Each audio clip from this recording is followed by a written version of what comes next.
Hello ළමයි අපි මේ වීඩියෝ එකෙන් අද බලන්නේ ප්‍රථමක සංඛ්‍යා ප්‍රයිම් නම්බර්ස් කියන්නේ මොනවද කියලා. එතකොට මේ ප්‍රථමක සංඛ්‍යා කියලා කියන්නේ මොනවද? සාධක දෙකක් පමණක් ඇති සංඛ්‍යා. ඒ කියන්නේ එක සහ එම සංඛ්‍යාව පමණක් ඒකේ සාධක විදියට තියෙනවා නම් විතරයි අපි ඒවලට කියන්නේ ප්‍රථමක සංඛ්‍යා කියලා. එතකොට මේ ප්‍රථමක සංඛ්‍යාවක තියෙන්න පුළුවන් සාධක දෙකක් විතරයි. A prime number has exactly two factors, the number 1 and the number itself. එතකොට ප්‍රථමක සංඛ්‍යාවක් හඳුනගන්නේ කොහොමද? ප්‍රථමක සංඛ්‍යාවකට තියෙන්න පුළුවන් සාධක දෙකක් විතරයි. අපි දැන් උදාහරණ කිහිපයක් බලමු. දැන් මෙතන තියෙන මේ පළවෙනි සංඛ්‍යාව බලන්න. එතකොට මේ පළවෙනි සංඛ්‍යාව තියෙන්නේ 2. එතකොට මේ 2 කියන ඉලක්කම ගත්තොත්. එතකොට දෙකේ සාධක මොනවද? දෙකේ සාධක විදිහට අපිට ලියන්න පුළුවන් එක්වරක් 2. එතකොට එක්වරක් 2 තමයි 2 හැදෙන ක්‍රමය. එතකොට මේකේ සාධක විදිහට තියෙනවා 1 කියන එකයි 2 කියන එකයි. එතකොට මේ 1 කියන එක සාධකයක් වෙනවා. ඒ වගේම එම සංඛ්‍යාවම 2 කියන එකත් සාධකයක් වෙලා තියෙනවා. එතකොට සාධක දෙකක් විතරයි තියෙන්නේ. එහෙනම් මේක ප්‍රථමක සංඛ්‍යාවක් වෙනවා. ඒ වගේ 3 කියන එක බැලුවොත් 3 කියන එක හැදෙන්නේ එක්වරක් 3. එතකොට ඒකෙත් තියෙන්නේ සාධක දෙකක් විතරයි. එහෙනම් ඒකත් ප්‍රථමක සංඛ්‍යාවක් වෙනවා. එතකොට 4 කියන එක බැලුවොත් එක්වරක් 4. මේක එක ක්‍රමයක්. ආයේ තව විදියක් තියෙනවා දෙවරක් 2. එතකොට මේ වගේ අපිට සාධක අඳුරගන්න පුළුවන් 1 තියෙනවා 4 තියෙනවා 2 තියෙනවා. එතකොට මෙතන සාධක දැන් 3ක් තියෙනවා. එහෙනම් සාධක දෙකට වඩා වැඩි. එහෙනම් මේක ප්‍රථමක සංඛ්‍යාවක් වෙන්නේ නැහැ. එතකොට 5 කියන එක බැලුවොත් 5 හැදෙන්නේ කොහොමද? එක්වරක් 5. එතකොට මේ එක්වරක් 5 තමයි මේ 5 හැදිලා තියෙන්නේ. එතකොට ඒකේ සාධක විදියට තියෙන්නේ 1යි එම සංඛ්‍යාව විතරයි. එහෙනම් මේක ප්‍රථමක සංඛ්‍යාවක් වෙනවා. 6 කියන එක ගත්තොත් 6 කියන එක හැදෙනවා එක්වරක් 6 හැදෙනවා. ආයේ දෙවරක් 3 හැදෙනවා. එතකොට මෙතන දැන් සාධක 1යි 2යි 3යි 4ක් තියෙනවා. එහෙනම් සාධක දෙකට වඩා වැඩි. ඒ කියන්නේ මේක ප්‍රථමක සංඛ්‍යාවක් නෙමෙයි. 7 ගත්තොත් 7 හැදෙන ක්‍රමයක් තියෙන්නේ එක්වරක් 7 විතරයි. එතකොට සාධක දෙකක් තියෙනවා 1යි 7යි. එහෙනම් මේක ප්‍රථමක සංඛ්‍යාවක්. 8 ගත්තොත් 8 හැදෙනවා එක්වරක් 8. ආයෙ ගත්තොත් දෙවරක් 4. එතකොට මෙතන තියෙනවා සාධක 1යි 2යි 3යි 4යි. සාධක දෙකට වඩා වැඩි. එහෙනම් මේක ප්‍රථමක සංඛ්‍යාවක් නෙමෙයි. ආයෙ 9 ගත්තොත් 9 හැදෙන විදිහ අපිට ලියන්න පුළුවන් එක්වරක් 9. ඊළඟට ආයෙ ලියන්න පුළුවන් 3 වරක් 3. එතකොට මෙතනත් 1යි 2යි 3යි සාධක 3ක් තියෙනවා. එහෙනම් 9 කියන්නේ ප්‍රථමක සංඛ්‍යාවක් නෙමෙයි. එතකොට මේ විදිහට අපිට තව ප්‍රථමක සංඛ්‍යා අඳුන ගන්න පුළුවන්. චෙක් කරලා බලන්න තියෙන්නේ ඒ ප්‍රථමක සංඛ්‍යාවක් වෙනවද කියලා කොහොමද සාධක දෙකක් විතරක් තියෙනවද කියලා චෙක් කරලා බලන්න තියෙන්නේ. හරි. එතකොට අපි බලමු දැන් ඉස්සරහට මේකේ විශේෂ කරුණු කීපයක් තියෙනවා. එතකොට මේකේ මේ 1 කියන ඉලක්කම 1 කියන එක අපි ගත්තොත් ඒක ප්‍රථමක සංඛ්‍යාවක් වෙන්නේ නැහැ. 1 කියන්නේ ප්‍රථමක සංඛ්‍යාවක් නෙමෙයි. ඒ වගේම අපි අර උඩ බලපු උදාහරණවලදී අපි දැක්කා මේ ප්‍රථමක සංඛ්‍යාව උනේ 2 3 5 7. ප්‍රථම පල්ලෙහාට ප්‍රථමක සංඛ්‍යා තියෙනවා. ඒතර මේ ප්‍රථමක සංඛ්‍යා සෙට් එක ගත්තොත් අපිට ඉරට්ටේ සංඛ්‍යාවක් විදිහට හම්බෙන්නේ මේ 2 කියන ඉලක්කම විතරයි. ඒකත් වැදගත් දෙයක්. එකම ඉරට්ටේ ප්‍රථමක සංඛ්‍යාව වෙන්නේ 2 පමණයි. හරි. දැන් අපිට O level වලදී ප්‍රථමක සංඛ්‍යාව විදියට ගොඩාක්ම හම්බෙන්නේ මේ 1ත් 20ත් අතර තියෙන ප්‍රථමක සංඛ්‍යා ටික තමයි. ඒ කියන්නේ සුළු කිරීම වලදී ගොඩාක් වැදගත් වෙන්නේ ඒ සෙට් එක තමයි. ඒතර අපි ප්‍රථමක සංඛ්‍යාව විදියට මේ ටික මතක තියාගන්න එක වැදගත්. 1ත් 20ත් අතර ඇති ප්‍රථමක සංඛ්‍යා තමයි මේ කුලකයක විදියට දාලා තියෙන්නේ. ඒතර මේ A කියන කුලකය නිරූපණය වෙනවා 1ත් 1 සිට 20 දක්වා ඇති ප්‍රථමක සංඛ්‍යා. එතකොට 1 සිට 20 දක්වා තියෙන ප්‍රථමක සංඛ්‍යාව වෙන්නේ 2 3 5 7 11 13 17 19. එතකොට මේ සංඛ්‍යා ටික පොඩ්ඩක් මතක තියාගන්න එක පහසු වෙනවා ගණන් හදද්දී. හරි. අපි දැන් ඊළඟට බලමු. මේ ප්‍රථමක සංඛ්‍යා කියලා අපි මේ ඉගෙන ගත්ත දේ අපි ගණන් හදද්දී කොහොමද භාවිතා වෙන්නේ කියලා. හරි. දැන් මුලින්ම මේ මූලික දැනුමක් විදියට ප්‍රථමක සාධක ඇසුරෙන් සංඛ්‍යාවක් අපිට ලියන එක වැදගත් වෙනවා. එතකොට ප්‍රථමක සාධක ඇසුරෙන් සංඛ්‍යාවක් ලියනවා කියන්නේ අපි බලනවා 12 හැදිලා තියෙන්නේ කොහොමද? ප්‍රථමක සංඛ්‍යාවලින් ගුණිතයක් විදියට ලියන්න. එතකොට ඒක ලියන්න තියෙන ලේසිම ක්‍රමය තමයි අපි මේ 12 කියන ඉලක්කම ගත්තොත්. මේ 12 කියන ඉලක්කම මම ප්‍රථමක සංඛ්‍යාවලින් බෙදලා බලනවා. එතකොට මේ ප්‍රථමක සංඛ්‍යාවලින් බෙදලා බලනවා කියන්නේ මේක ප්‍රථමක සංඛ්‍යාවලින් බෙදාගෙන යන්න තියෙන්නේ. එතකොට මේක මම මුලින්ම බෙදනවා 2කින්. කුඩාම සංඛ්‍යාවෙන් බෙදලා. එතකොට මෙතන එනවා 6යි. ඊට පස්සේ මේ 6 කියන එක ආයෙ 2කින් බෙදන්න පුළුවන් නේ. ආයෙ බෙදනවා 2කින්. එතකොට ආයෙ එනවා 3යි. දැන් ඊළඟ ප්‍රථමක සංඛ්‍යාව තමයි 3. එතකොට 3 බෙදන්න පුළුවන් 3ෙන්. එතකොට 3ට 3 ඒවා 1යි. දැන් මට මේ 12 කියන එක ලියන්න පුළුවන් ප්‍රථමක සාධකවල ගුණිතයක් විදියට 2 වැඩි කිරීම 2 වැඩි කිරීම 3. දෙවරක් 2 4යි 4 වරක් 3 12යි. එතකොට දැන් මේක මම මේ ලියපු එක පොඩ්ඩක් කෙටි කරලා ලියනවා. ඒ කියන්නේ මේ එකම සංඛ්‍යාව වැඩි වෙනවා කියන්නේ අපිට ඒව ලියන්න පුළුවන් බලයක් විදියට. දෙකේව දෙකක් වැඩි වෙනවා කියන්නේ දෙවරක් 2. ඒ කියන්නේ දෙකේ වර්ගය. වැඩි කිරීම 3. එතකොට මම මේක 2 වැඩි කිරීම 2 කියන එක මේ විදියට ලිව්වා දෙකේ වර්ගය කියලා. ආයේ 36 කියන එකත් අපිට ඕනනම් හිතෙන් ලියන්නත් පුළුවන්. නැත්නම් අර කලින් කරපු විදියට 36 බෙදාගෙන යනවා ප්‍රථමක සාධක වලින්. එතකොට මේක 36 කියන එක මට බෙදන්න පුළුවන් 2කින්. 2කින් බෙදපුවාම 18යි. 18 ආයෙ බෙදන්න පුළුවන් 2කින්. එතකොට ඒක 2කින් බෙදපුවම 9යි. 9 බෙදන්න පුළුවන් 3ෙන්. 9 3ෙන් බෙදපුවම 3යි.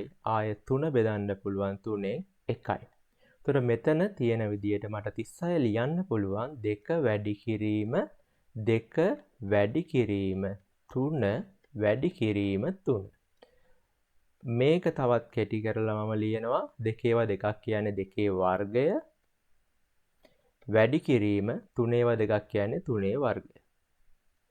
ඊළඟට 60 කියන එකත් ඔය විදියමයි. එතකොට 60 ලියන්න මම ඒක බෙදෙනවා 2කින්. එතකොට ඒක 30යි. ඊට පස්සේ ආයෙ 30 බෙදන්න පුළුවන් 2කින්. 15යි. 15 ඊළඟට බෙදෙන ප්‍රථමක සංඛ්‍යාව තමයි 3. එතකොට ඒක 5යි. ඊට පස්සේ 5 බෙදන්න පුළුවන් 5ෙන් 1යි. එතකොට මේ බෙදාගෙන යන්නේ ඔක්කොම ප්‍රථමක සංඛ්‍යාවලින්. ඒක මතක තියාගන්න. එතකොට දැන් මට මේ 60 ලියන්න පුළුවන් 2 වැඩි කිරීම 2 වැඩි කිරීම 3 වැඩි කිරීම 5. දැන් ඊළඟට කෙටි කරලා ලියනවා දෙකේව දෙකක් කියන්නේ දෙකේ වර්ගය ඊළඟට 3 ඊළඟට වැඩි කිරීම 5. එතකොට මේ විදියට ප්‍රථමක සාධක ඇසුරෙන් මට මේ සංඛ්‍යාවක් ලියලා දක්වන්න පුළුවන්. හොඳයි. අපි ඊළඟට බලමු මේ විදියට ප්‍රථමක සාධක ඇසුරෙන් ලියන විදියයි, ඒ වගේම ප්‍රථමක සංඛ්‍යා භාවිතා වෙන විදියයි අපි ගණන් වලදී කොහොමද පාවිච්චියට ගන්නෙ කියලා. හරි. දැන් ඊළඟට අපි බලන්න යන්නේ මේ මහා පොදු සාධකය කියන එක. එතකොට මේ මහා පොදු සාධකය කියලා මොකක්ද අපි හොයන්නේ? එතකොට මම මේ උදාහරණයකින් හොයලා පෙන්නන්නම් මහා පොදු සාධකය හොයන විදිය. එතකොට ඔයගොල්ලන්ට තේරෙනවා අපි මොකද්ද මේ මහා පොදු සාධකය කියලා හොයන්නේ කියන එක. හරි. එතකොට මේ මහා පොදු සාධකය highest common factor HCF. හරි. එතකොට මේක හොයද්දී අපි කියන්නේ දැන් මෙතන මොනවා හරි සංඛ්‍යා දෙකක් තියෙනවා. එතකොට සංඛ්‍යා දෙකක් හරි කීපයක් හරි තියෙන්න පුළුවන්. එතකොට ඒක හොයන ක්‍රමය තමයි මේ සංඛ්‍යාව තියෙන සංඛ්‍යාව අපි ප්‍රථමක සාධකවල ගුණිතයක් විදිහට ලියනවා. දැන් අර 12 මම කලින් ලියපු හින්දා ආයේ හද පෙන්නන්නේ නැහැ. එක සැරේ ලියනවා 2 වැඩි කිරීම 2 4යි 4 වැඩි කිරීම 3 තමයි 12. එතකොට 18 ලියන්න පුළුවන් 2 වැඩි කිරීම 3 6යි 6 වැඩි කිරීම 3 තමා 18. හරි. දැන් ඊළඟට මහා පොදු සාධකය හොයනවා කියලා අපි කරන්නේ මේ ලියලා තියෙන සංඛ්‍යා දෙක. ඒ කියන්නේ මෙතන දැන් සංඛ්‍යා දෙකක් නේ තියෙන්නේ. එතකොට ඒකේ ලියපු මේ සාධක විදිහට ලියපු ටික තියෙනවා. එතකොට මේ දෙකටම පොදු සාධක. දෙකටම පොදු තියෙන සාධක අපි රවුම් කරනවා. එතකොට මේ දෙක කියන ඉලක්කම ගත්තොත් මේ දෙකටම පොදුයි. එතකොට ඒක එක සෙට් එකක් විදිහට රවුම් කරනවා. ඊළඟට තව පොදු ඒවා මොනවද තියෙන්නේ? මේ දෙක කියන එක මෙතන තියෙනවා. හැබැයි මෙතන දෙක කියලා ඉලක්කමක් නැහැ. එහෙනම් ඒක පොදුයි කියලා ගන්න බෑ. ඊළඟට 3. 3 කියන එක මෙතනත් 3 තියෙනවා, මෙතනත් 3 තියෙනවා. ඊළඟට තව වෙන මුකුත් නැහැ දෙකටම පොදු ඒවා. ඒතර අපිට අඳුන ගන්න පුළුවන් මේ දෙකටම පොදු විදියට මේ 2යි 3යි. ඒතර මහා පොදු සාධකය හොයද්දී අපි කරන්නේ මොකද්ද? මේ පොදු දෙකටම පොදු නැත්තම් දැන් සංඛ්‍යා කීපයක් තියෙනවා නම් ඒ කීපයටම පොදු සංඛ්‍යාවල ගුණිතය ගන්න එක තමයි කරන්නේ. ඒතර මෙතන 2 වැඩි කිරීම 3. ඒතර අපිට එනවා 6 කියලා. එතකොට මේ සංඛ්‍යා දෙකේ 12යි 18යි මහා පොදු සාධකය 6යි.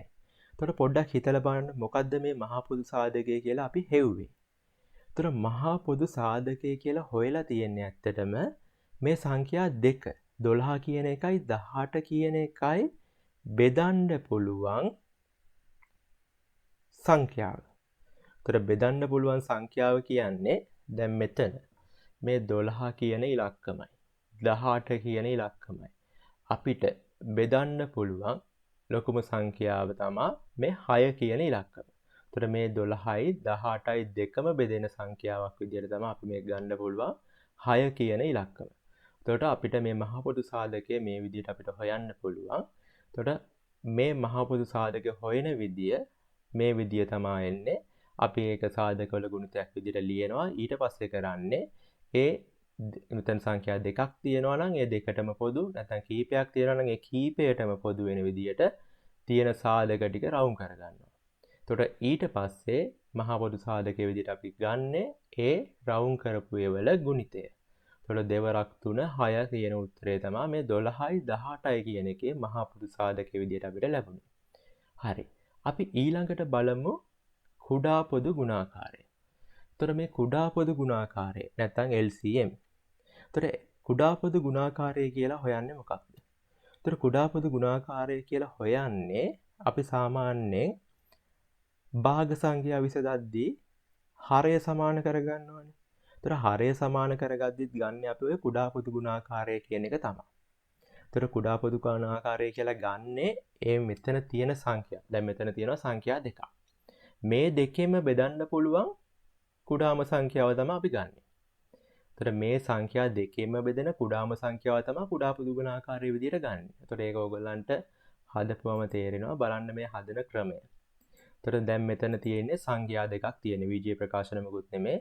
විජය ප්‍රකාශන තියෙනවා නම් ඒවත් සාධක විදිහට ලියලා තමයි කරන්නේ. දැන් මෙතන මේ සංඛ්‍යා දෙකක් තියෙන නිසා මේ සංඛ්‍යා දෙක ලියනවා ප්‍රථමක සාධකවල ගුණිතයක් විදිහට.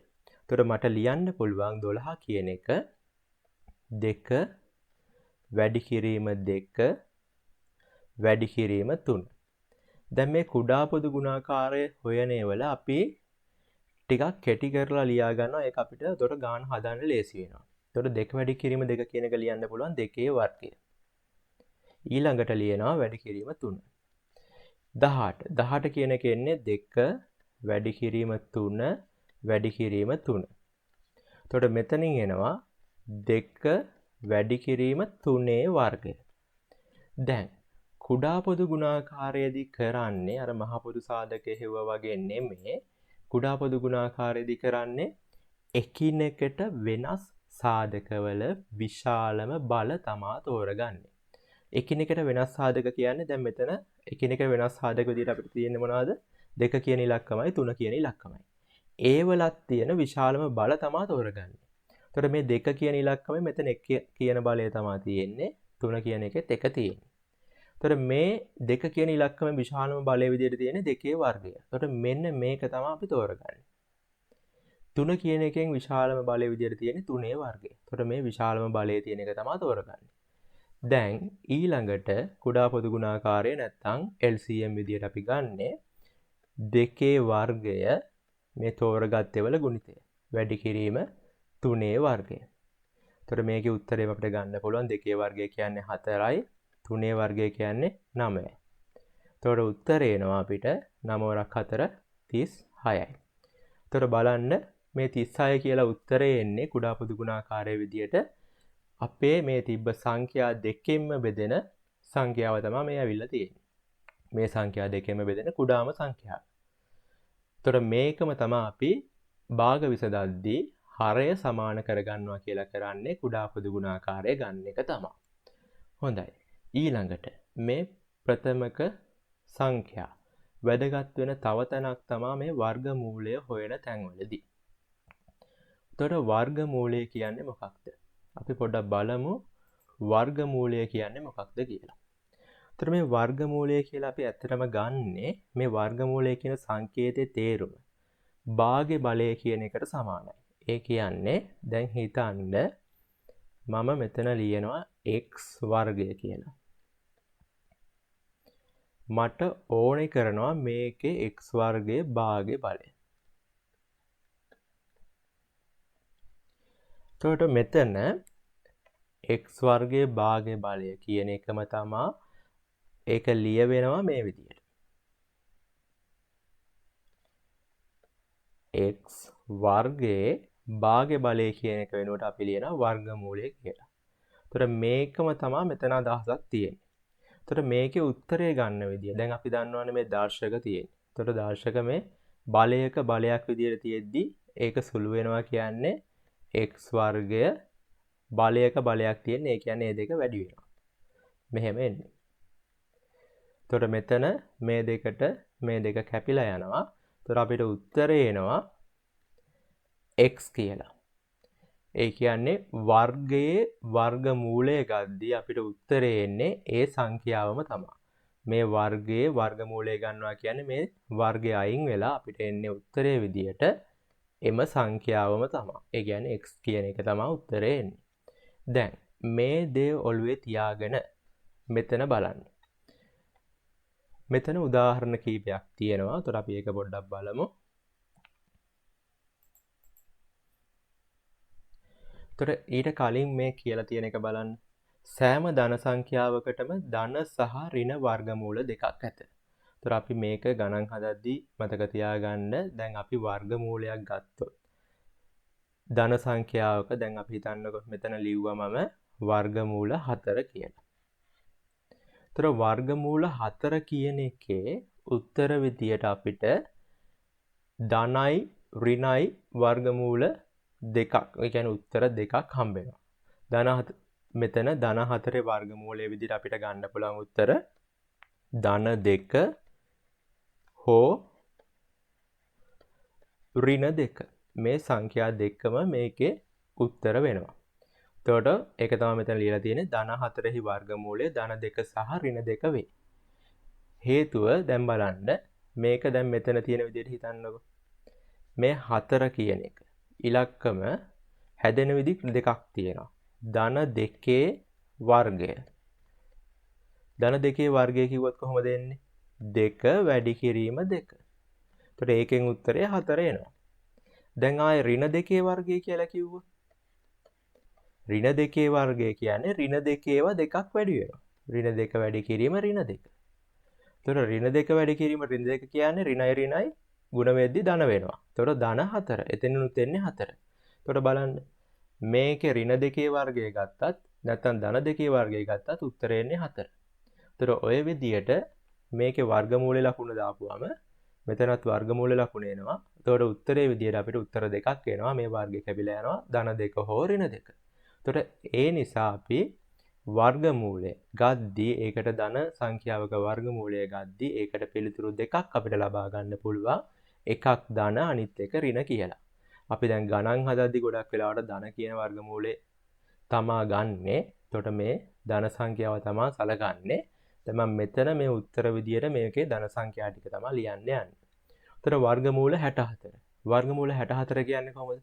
එතකොට ඒක කෙටියෙන් හිතන්න 8 වරක් 8නේ 64. එතකොට 8 වර්ගයේ වර්ගමූලය. කියන්නේ 8 වර්ගයේ වර්ගමූලය. එතකොට වර්ගයේ වර්ගමූලය කියද්දි මේ වර්ගය අයින් වෙනවානේ. එතකොට උත්තරේ එන්නේ 8යි. ඒ වගේම 169 කියන එක ගත්තොත් 169 කියලා කියන්නේ කොහොමද එන්නේ? එතකොට ඒකත් පොඩ්ඩක් හිතන්න. එතකොට 169 කියන්නේ 13 වැඩි කිරීම 13. එතකොට මේකේ වර්ගමූලය. මේ එකම සංඛ්‍යා දෙකක් වැඩි වෙලා තියෙද්දි ඒකේ වර්ගමූලය ගන්නවා කියන්නේ ඒ තනි සංඛ්‍යාව වෙන්නේ. 13 කියන එක තමයි එන්නේ. හරි. ඊළඟට 1764. දැන් මේ 1764 කිව්වම එකපාරම වර්ගමූලය හොයාගන්න බැරි වෙයි. එතකොට එහෙම එකපාරම හොයන්න බැරි නම් අපි කරන්නේ ප්‍රථමක සංඛ්‍යාවලින් ප්‍රථමක සාධක වලින් බෙදලා බලනවා. ඒ කියන්නේ බෙදාගෙන යනවා. මෙන්න මේ විදිහට. එතකොට මේ හොයන විදිය මතක තියාගන්න. 1764. මේක මම බෙදනවා මේ විදිහට. මුලින්ම බෙදන්න පුළුවන් දෙකෙන්. දෙකෙන් බෙදුවම 17ට දෙකේ ඒවා 8යි. එතකොට 16යි එකක් ඉතුරුයි. ඊට පස්සේ 16ට බලනවා. 16ටත් 8යි. ඊට පස්සේ 4ට 2යි. මේ හිතෙන් බෙදන්න අමාරු නම් පැත්තෙන් බෙදලා බලන්න. ඊට පස්සේ මේක ආයෙ බෙදන්න පුළුවන් දෙකෙන්. එතකොට මෙතනින් එනවා 8ට 4යි, 8ට 4යි, 2ට 1යි. ඊට පස්සේ බලන්න මේක කීයෙන්ද බෙදෙන්නේ? ගොඩක් විට 3ෙන් බෙදන්න පුළුවන්. අපි බලමු 3ෙන් බෙදලා. 3ෙන් බෙදපුවම 4ට 3 ඒවා 1යි.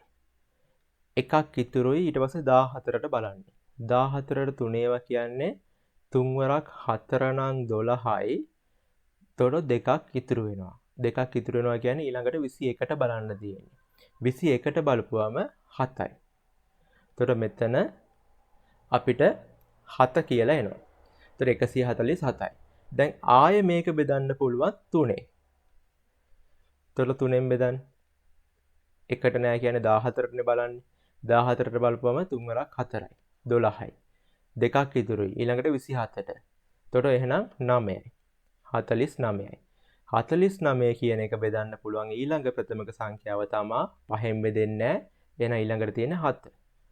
7 වරක් 7 තමයි 49. දැන් ඊළඟට ආයෙ මේක බෙදන්න පුළුවන් 7. එතකොට 4 7 ඒවා 1යි. දැන් මෙතන බලන්න මේකේ වර්ගමූලය ගද්දි දෙකක් තියෙද්දි අපි එකක් කියලා ගත්තා. 13 වර්ගය කියන එක තමයි වර්ගමූලය ගත්තම 13 කියලා ආවේ. ඒ තියරි එකම මෙතන පාවිච්චි වෙනවා. අපි ගද්දි මෙතන මේ දෙක සංඛ්‍යා ටික වෙන් කර ගන්නවා. මෙතන එකක්. මේ 3 ඒවා දෙකක් තියෙනවා කියන්නේ එක 3ක් ගන්නවා. 7 ඒවා දෙකක් තියෙනවා කියන්නේ එක 7ක් ගන්නවා. එතකොට ඔය විදිහට අපිට සංඛ්‍යා ටික වෙන් කරගන්න පුළුවන්. ඒ ටික වෙන් කරගත්තම අපිට මේකේ වර්ගමූලය විදිහට ගන්න පුළුවන්. 1764 වර්ගමූලය විදිහට ගන්න මේ දෙක තියෙනවා එකක් විදිහට ගන්නවා. ඒ වල ගුණිතය 2 වැඩි කිරීම 3 වැඩි කිරීම 7. එතකොට අපිට ඒකෙන් එනවා උත්තරේ 2 වරක් 3 6යි 6 වරක් 7. එතකොට උත්තරේ 42යි. එතකොට මේ විදිහට අපිට එකපාර හොයන්න බැරි සංඛ්‍යාවක වර්ගමූලය මේ විදිහට බෙදීමේ ක්‍රමය මගින් ප්‍රථමක සාධක වලින් බෙදාගෙන ගිහිල්ලා හොයන්න පුළුවන්. හොඳයි. එතකොට ඔය විදිහට අපිට ප්‍රථමක සාධක පිළිබඳ දැනුම O level ගණිතයේදී වැදගත් වෙනවා. හොඳයි. දැන් අපි මේ ඉගෙන ගත්ත දේවල් අපි මේ ඉගෙන ගන්න දේවල් අපි හදන ගණන් හැදෙන හැම ගානකම තියරි එක. මොකද්ද මේ ලොජික් එක මොකද්ද ඒ ගාන හදන විදිය හරියට තේරුම්ගෙන හදනවා නම් අපිට ඕනම ගානක් හදාගන්න පුළුවන්. ඒ කියන්නේ අපි හදන ගණන් ප්‍රමාණය නෙමෙයි වැදගත් වෙන්නේ. ගණන් 100ක් හදනවද 200ක් හදනවද කියන එක නෙමෙයි. අපි හදන ගණන් කීපය ගණන් 5ක් නම් ඒ 5 හොඳටම තියරි එක තේරුම්ගෙන මොකද්ද ඒකේ ලොජික් එක කියලා තේරුම්ගෙන හොඳට තේරුම් අරගෙන හදනවා නම් අපිට ඕනම ගානක් හදාගන්න පුළුවන්. එතකොට මතක තියාගන්න ප්‍රමාණයට වඩා වැදගත් වෙන්නේ ගුණාත්මක බව තමයි. හොඳයි. අපි තවත් වීඩියෝ එකකින් හමු වෙමු.